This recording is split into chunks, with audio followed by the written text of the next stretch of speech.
रास्तों पर चलकर ही नए प्रतिमान गढ़े जाते हैं।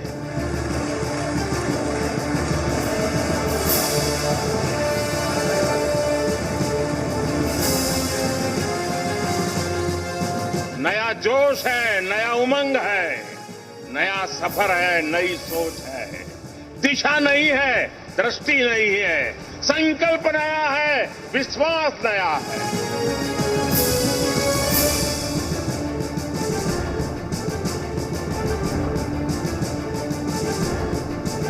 जब भी इस संसद भवन में कार्यवाही शुरू होगी, ये सेंगोल हम सभी को प्रेरणा देता रहेगा। संसद भवन प्रवेशांगत्वेन कृतानां सुदर्शन होम वास्तु होमादीनां अतिशय फलप्राप्त्यर्थं श्री महागणपति प्रीत्यर्थं श्री महागण। जब भारत आगे बढ़ता है तो विश्व आगे बढ़ता है।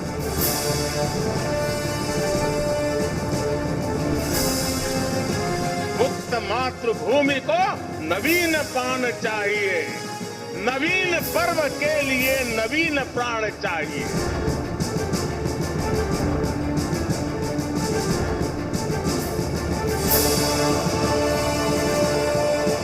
इस संकल्प की सबसे श्रेष्ठ प्रतिनिधि अगर कोई है तो ये हमारी संसद है।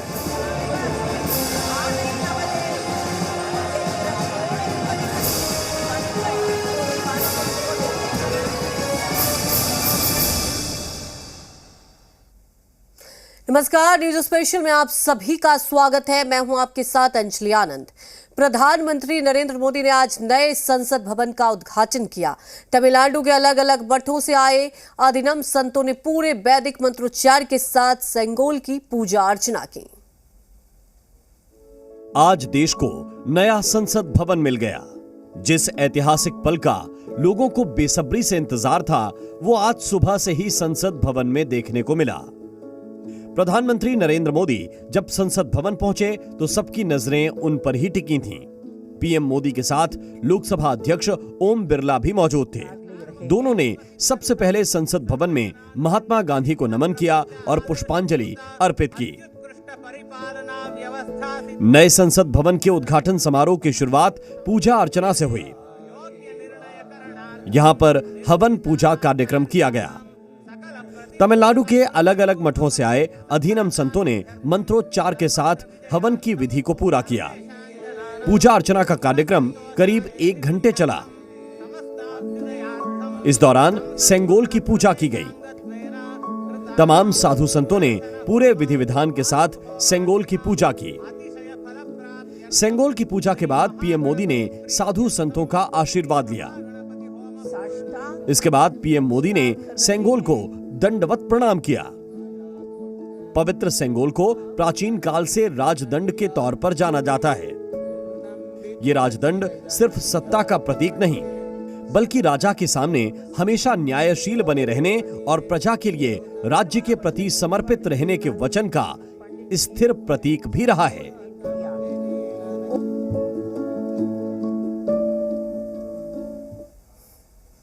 तो नए संसद में प्रधानमंत्री मोदी ने अपने पहले संबोधन में बहुत संदेश दिए। प्रधानमंत्री मोदी ने कहा कि आज का दिन इतिहास में अमर रहेगा। साथ ही कहा कि हमारा संविधान ही हमारा संकल्प है। आज नया भारत नए लक्ष्य तय कर रहा है, नए रास्ते गढ़ रहा है। नया जोश है, नया उमंग है, नया सफर है, नई सोच है। दिशा नहीं है, दृष्टि नहीं है, संकल्प नया है, विश्वास नया है।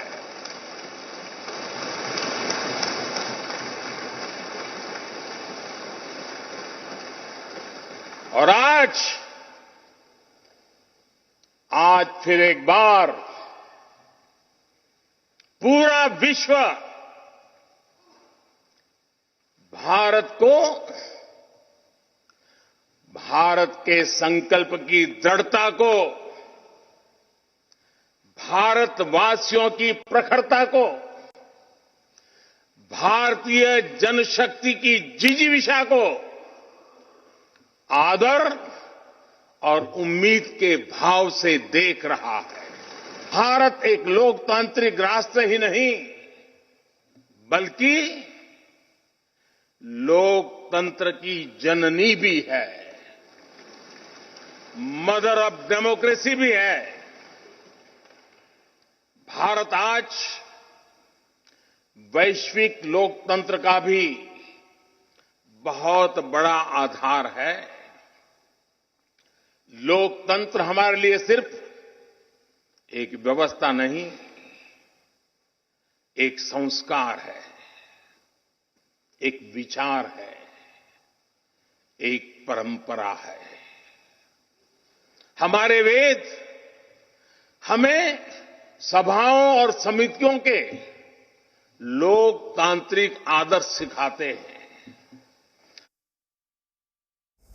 सेंगोल का हमारे देश में ऐतिहासिक महत्व है और सेंगोल को संतों ने पूजा अर्चना के बाद प्रधानमंत्री नरेंद्र मोदी को सौंपा। सेंगोल प्राचीन काल में सत्ता का प्रतीक रहा। आजादी के बाद गुमनामी में खो गए सेंगोल को अब उसका पूरा वैभव मिल रहा है।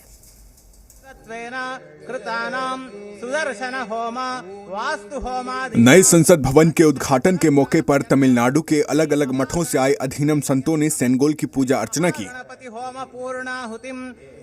पूरे वैदिक मंत्रोच्चार के साथ सेंगोल की पूजा की गई।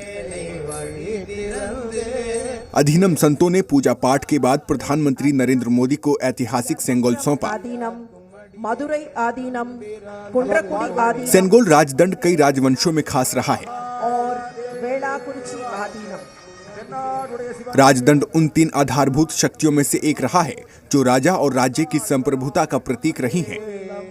कोड़रपदिकम 7वीं शतक में रहा संत एवं महात्मा त्रिज्ञान संबंध। इनमें राजदंड के अलावा मुकुट या छत्र और पताका भी प्रमुख रहे हैं, जहां पताका के जरिए राज्य की सीमा निर्धारित होती थी। श्रील श्री गुरुमहा सन्निधानங்களை அவரவர்கள் இருக்கைகளுக்கு சென்று அமருமாறு அன்போடு। तो वहीं छत्र और मुकुट प्रजा के बीच राजा की मौजूदगी का प्रतीक थी और राजदंड राजा की आम सभा में न्याय का प्रतीक रहा है। अधीनम संतों से सेंगोल लेकर पीएम मोदी ने परिक्रमा की। सेंगोल के सबसे ऊपर बैठे हुए नंदी की प्रतिमा स्थापित है। नंदी की प्रतिमा इसका शैव परंपरा से जुड़ाव दिखाती है। इसके साथ ही नंदी के होने के कई दूसरे मायने भी हैं। सेंगोल को और सभी आदीनों को साष्टांग नमस्कार कर रहे हैं। हिंदू और शैव परंपरा में नंदी समर्पण का प्रतीक है। ये समर्पण राजा और प्रजा दोनों के राज्य के प्रति समर्पित होने का वचन है। प्रधानमंत्री